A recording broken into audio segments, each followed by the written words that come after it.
大学在学中にやってよかったことありますか？貯めたお金を全部旅行に使って、仕事と妊活のバランスが難しいです。後悔も失敗も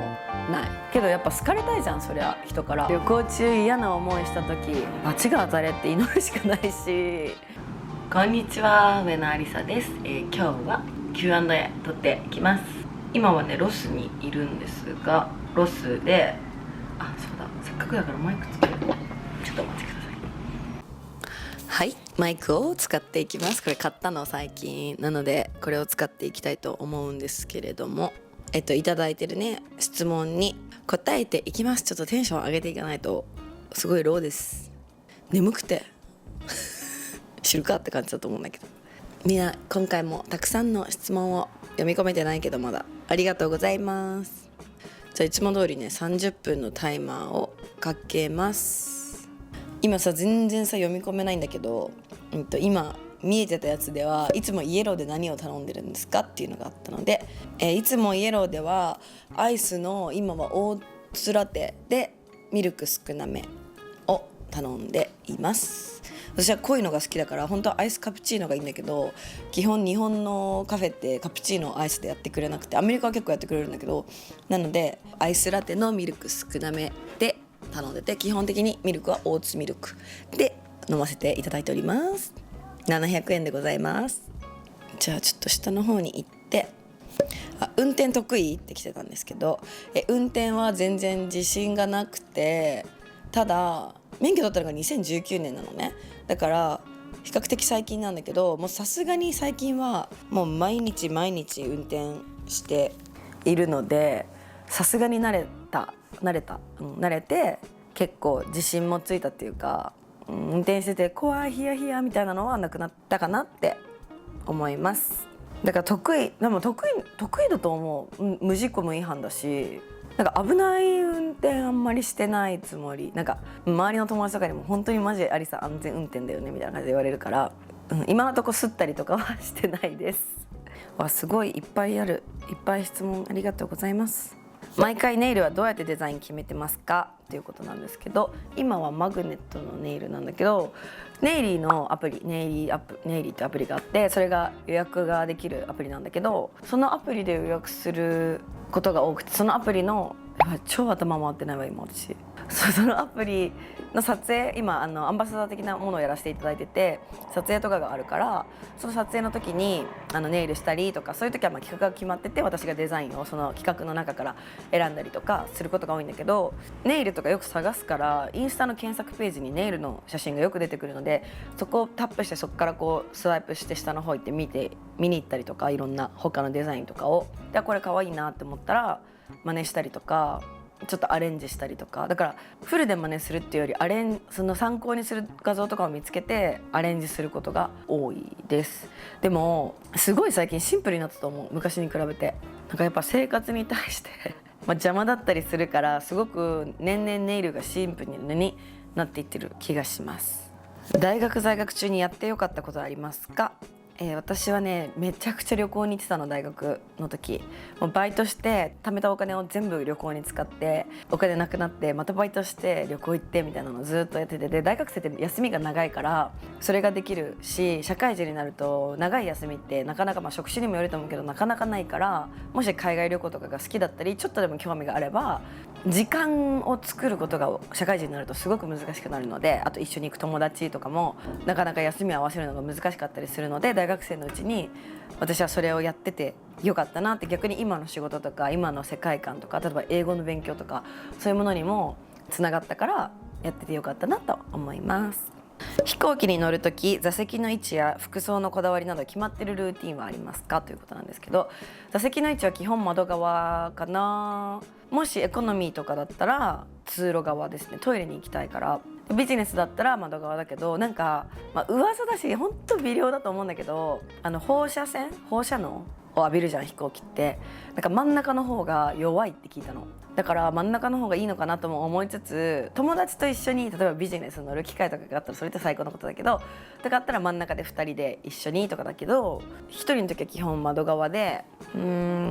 服装はもう絶対的にゴムパンツだから、スウェットとかで、あとブラもワイヤーブラとかじゃなくてナイトブラをビアージュをつけてナイトブラをつけてもうストレスないようにして、で空港ってめちゃくちゃ暑いじゃんなぜか。だから T シャツを下に必ず着て T シャツスウェット下はゴムパンツだからスウェットの時もあればなんかスウェットみたいななんかゴムのパンツとかもうとにかくストレスのない服にしてて、あと決まってるルーティン、よし寝るぞって時は靴下を脱いで寝て、あとエコノミーの時は靴を脱ぐでしょ。あとマスクと必ず BOSE のノイズキャンセリングのイヤフォンをつけるのと、エアポーツとかだとさ寝てる間になくなっちゃったりとかしたら怖いから、やっぱワイヤー付きの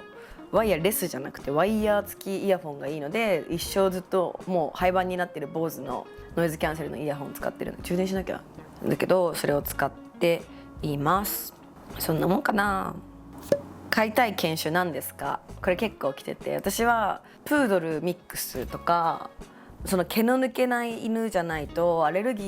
ーがやばくて、それこそマルとかうちで預かったりしてて、もうチュッチュッチュッチュしても顔をうーとかやってももうアレルギーがゼロなの、唾液に触れない限り。それってマジで私的には超すごいことで、実家のワンちゃんのティティはダックスフンドなんだけど、ムムムムとか言ってやるともうすんごい顔が大荒れして、もう喉かゆい、くしゃみ、鼻と喉がガーみたいになっちゃうんだけど、マルではならなくて、やっぱプードル混じってる毛の抜けない犬だとアレルギーが出づらいんだなっていうのを本当に肌で実感して、だから自分の家でもし今後犬を飼うとしたらプードル混じりの犬がいいなって感じだけど、今のところ飼う予定はありません。もう私は人間より犬が好きなんじゃないかぐらい犬が大好きなんだけど、ちょっとやっぱり飼えないね。まだ旅行も多いし、なんかマイルズの実家がめちゃくちゃうちから近いからマイルズの実家のワンちゃんも去年一昨年ぐらい亡くなっちゃって、お母さんも一人で寂しいっていうか、ワンちゃんいないの寂しいみたいな感じなんだけど、だから預かるから飼ってよみたいな感じで言ってくれてるけどね。あとなんか子供とか産んだりとかしたらもうそれプラスワンちゃんとかってマジ大変そうじゃん。だからちょっと今はないかなっていう気持ちです。大好きだしマジで欲しいけど、ね、これね。仕事と妊活のバランスが難しいです。役割もあり仕事を頑張りたいんですが、年齢35歳で悩んでます。すごくわかります。なんか私も今年35で自分の人生を生きすぎて、なんか他の自分以外にフォーカスする生活をしてきてないから、なんかそれをじゃあ今からやるって35年やってきたものペースを変えるって本当に大変なことだし、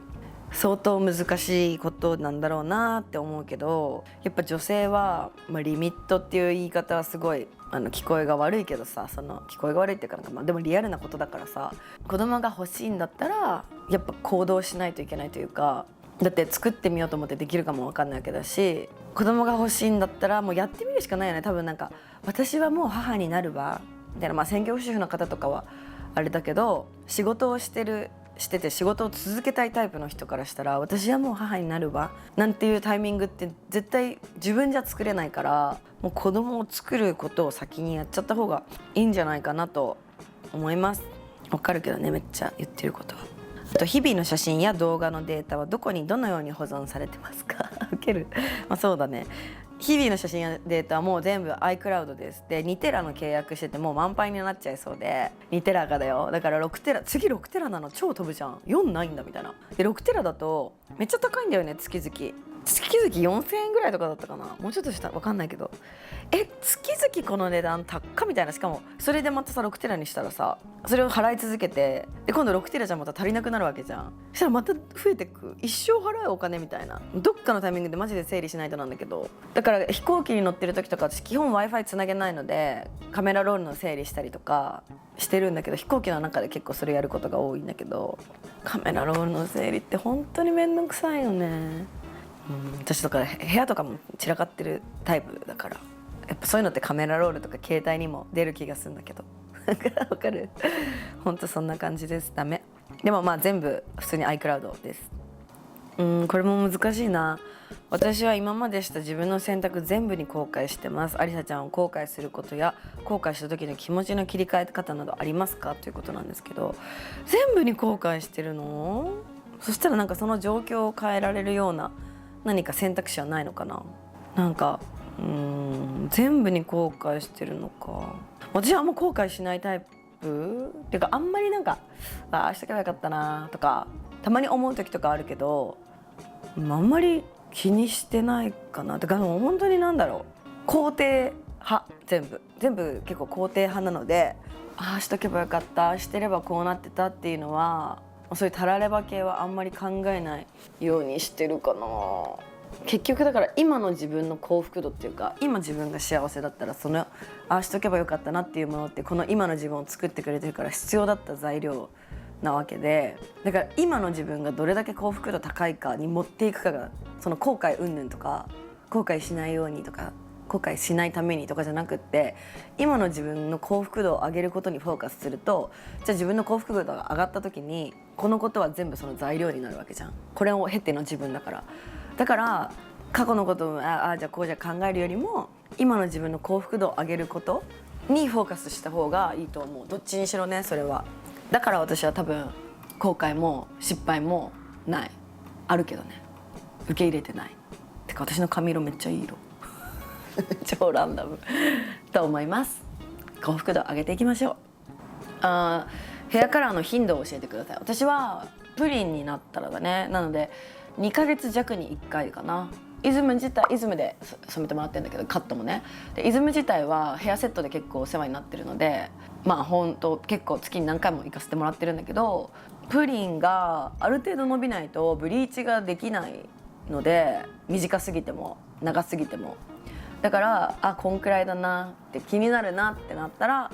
イズム行ってる。てかめっちゃいい色やめっちゃいい色やない？私の髪色。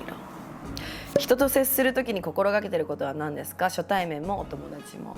本当に仲いい、いつも動画に出てくるような友達たちとかは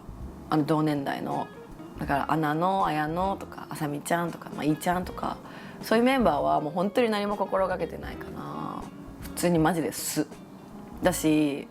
もうなんか本当腐れ縁というか、ここから何かのドラマが起きることはないし、相手のことをお互いにめちゃくちゃ知ってるから、例えば嫌なとことかないんだけど、その子の個性だとして全てみんな受け入れてる関係だから、まあアリサはそうだよねみたいな、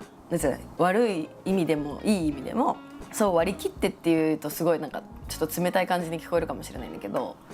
そういう感じで過ごしてるから、本当にそのままだし、思ったことを何でも言えるし、逆になんかお互いに普通に相談とかも全然するんだけどって感じで、初対面の時は相手を見るかな。なんか相手がどの感じで接してほしいんだろうなとか、どのくらいの距離感の詰め方で言ったらいいのかなとかいうのはなんか結構見るかも。であんまりこの人あんまり土足で来られたくないタイプなんだろうなって思ったらあんまり行かないし、なんか結構相手見ながら常にもう癖かもね、それは。相手を見ながら接してるかもしれません。でも心がけてることはまあ相手によってその不快に思う線引きとかも違うだろうから、そういうのはなんか汲み取るように心がけたりかな。けどやっぱ好かれたいじゃん、そりゃ人から。だからまあ気をつけるよねてかまあちょっと待ってなさすぎてやばいんですけど、起きて私かわいい質問来てる。ほっぺをむにゅってしてくる男は脈ありだと思いますか？彼はフィリピン人です。文化の違い。むにゅってどういうこと？むにゅむにゅ何むにゅって。いやわかんない、ごめん、ちょっとわかりません。そのなんか恋愛の脈あり脈なしとか本当にもうだって10年してないんだから。愛はしてますけれども恋愛はしてませんので知りません。ごめんなさい。むにゅってしてくるの嬉しいね。嬉しいからそれに素直に喜んだ表現をしてあげたらいいんじゃない？でもその脈あり脈なしもさ、その向こうがプレイヤーなのか何なのかもちょっと分かんないじゃん。私今の最近の恋愛とかも分からないし、全然違うのかな。周りにもそういう参考例がなさすぎて、周りも同い年ぐらいだからさ、みんな結婚して子供いるし、けど楽しそうだからすごい楽しんでほしい。本当それだけです。楽しんでください今の時間。なんかさめっちゃ来てるわ。大学生のうちにしておいた方がいいこと、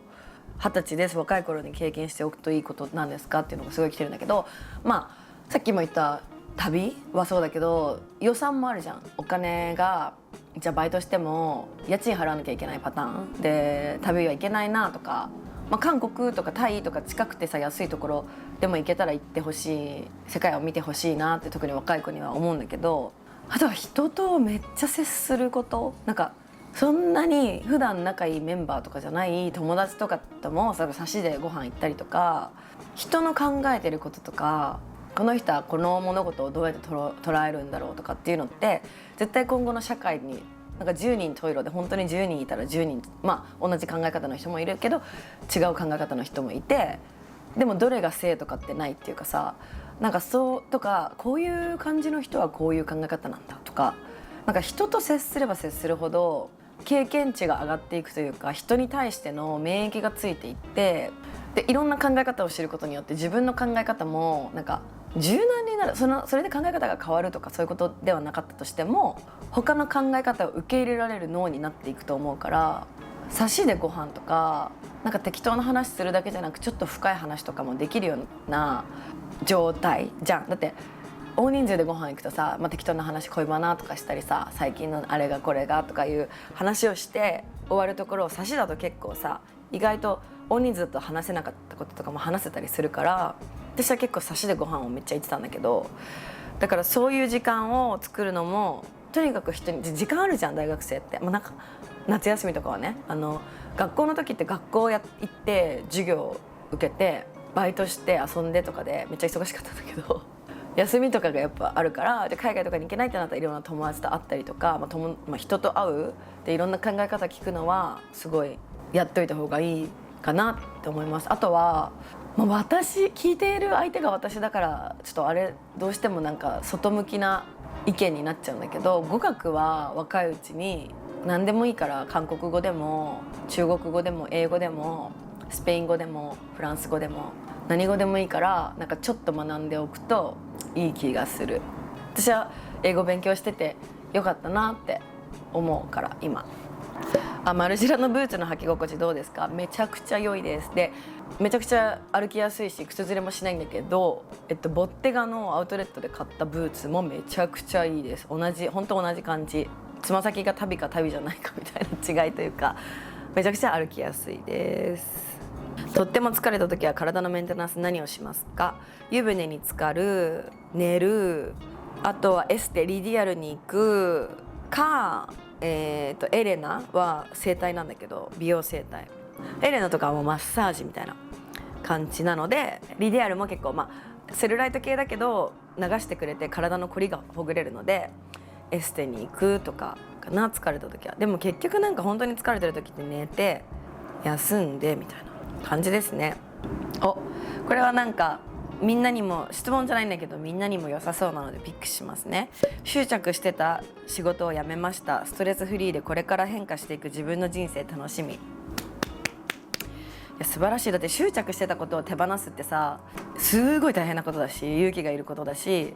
執着って多少の依存があるじゃん絶対とか、私はこれをやめたらもうダメだ何者にもなれないとかさ、そういうマインドになっちゃったりとかしてたかと思うから、これをやめたことによってこうやってストレスフリーで、しかもこれからの自分の変化人生の変化が楽しみっていうマインドってもうめちゃくちゃ素晴らしいから誰みたいな感じなんだけどだからみんなもこういう人もいるよっていうのね、背中を押されたらいいなと思って今ピックしました。シャンプーされない日は何かドライシャンプーなどされてますか？してません、ごめんなさいね。でもね私あんまりね油切らないし、だってこれも2日目なの。昨日オイルとか塗ってんのにこの乾燥してんだよ。全く切ってないでしょ。私匂いもクッとやってやってちょっと嗅いだらちょっと匂うかもしれないけど普通に全然もう誰にも迷惑かけないって感じ。ドライシャンプーはしてません。もうすでにドライなので。旅行中嫌な思いした時、過去アジア人差別とかなかなか切り替えられずそんな時ありますか？あるね、全然ある。ロスにね1個ねあんのよ。すんごいレイシストなヴィンテージアンティーク小物屋さんみたいなメルローズにあるんだけど、もしかしたら行ったことある人もいるかもしれないし経験したことあるかもしれないけど、そこのおっちゃんがめちゃくちゃレイシストで、そういうのとか超ムカつくって、イェルプにレビュー書いてやろうかなとか思うんだけど、結局書かないんだけど、でもねなんかもう罰が当たれって祈るしかないし、なんか別にそこを持ってかれてる自分が嫌じゃない？なんか差別されて嫌な気持ちにされてそれを引きずるのってもっと思うツボっていうかそこまで考えてなくナチュラルに言っちゃってんだろうけどあの人たちも。だけどなんかそんななんかやつらに私のこの気持ちを一日持ってかれてたまるかって感じ。そうてか絶対やめてほしい。なんかそう思ってほしいというか。分かるよ、めっちゃ嫌な気分だしすんごい後引くけどそれに対してもすごいムカついちゃう。なんで私のこの今日のこんな晴れた日の気持ちをお前に持ってかれなきゃいけないのみたいな、もう切り替えるしかないよねそれもね。だからもう別に誰もが経験することだしあなただから言われたわけじゃなくて別になんか私ですらなんていうのこんなにいろんなところに行ってパッパラパーってやってる私ですらやっぱ全然経験するからアジア人差別は。その私も引きずるなって思ってるよっていう。だけど切り替えていくしかないっていうかその思うツボというかそんなやつらにダメージを渡させないみたいなもう頭が回りません。そんな感じでございます。なんかさ PMS 対策あれば知りたいですって私全然ないのね対策。今日夢でねもうしょうもない話なんだけどなんか近くのこの、よく行くラベタで、今日もラベタ行ったんだけどラベタに行く夢を見たわけでアイスカプチーノを頼んだのにマンゴーグレープスムージーみたいなのを渡されてでもこれがアイスカプチーノだって言い張られて美味しいんだけどねでもカプチーノがコーヒーが飲みたかったのになんかそれを渡されて泣いて PMS で涙が出てきて泣けてきて泣いた夢を見た。私のほどどうでもいい。はいじゃああと1分ちょっとなので 2,3 問で終わります。じゃああと2問いきます。これさ最近みんなが言ってくれるんだけどさアリサさん日に日に綺麗がレベルアップしていくって言ってくれる最新のスキンケアが知りたいってことで私は結構コロコロ変えています。仕事柄いろんなプロダクトをいただくことが多いしそれこそ YouTube の案件動画とかで新しいブランドに出会ったりとかもちろんそれさ使ってみていいと思わないと私案件を受けないんだけどでいいプロダクトが世の中にありすぎてさ今回持ってきたのはこの Easy Do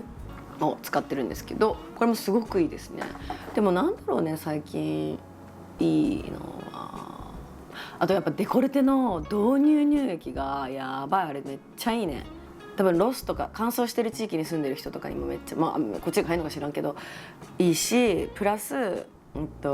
冬のね乾燥にすごくいいです。じゃあ最後入籍して1年何か変化はありましたか？お互い記念日にプレゼントを渡しますか？ということなんですけど変化はないけど喧嘩はなくなりました。前も言ったかもだけど喧嘩の理由が全部結婚だったのでてか私が怒る理由がなので怒ることがなくなってすごく安定した結婚生活を送っていますね。記念日とかは別になんか一緒に美味しいご飯食べに行くぐらいかな。誕生日とかはギフト渡すけどあとカード書いたりとかクリスマスとかバレンタインとか、バレンタインが入籍した日だからメッセージカードっていうのカードをでそれが結局手紙とかが一番嬉しいじゃん。だからカードをお互いに書いたりとかはしています。はいそんな感じでちょっと最後駆け足になってしまったんですが、今月の Q&A でした。いつもみんな質問たくさんありがとうございます。ちょっと今日ロー気味でなんかすごい今ここ天使が舞い降りてきたみたいな日が当たってんだけどLA からお届けしました。 LA の Vlog もこの前か後かちょっとごめんなさい忘れちゃったんですけどこの回の Vlog すごく自信がないです。全然何もしてなくてコンテンツがないかもしれないんですけど楽しんでいただけたらと思います。でまたすぐ LA に戻ってきてそっちも Vlog 撮るのでぜひお楽しみにしててください。ではまた次回のビデオでお会いしましょう。バイバーイ。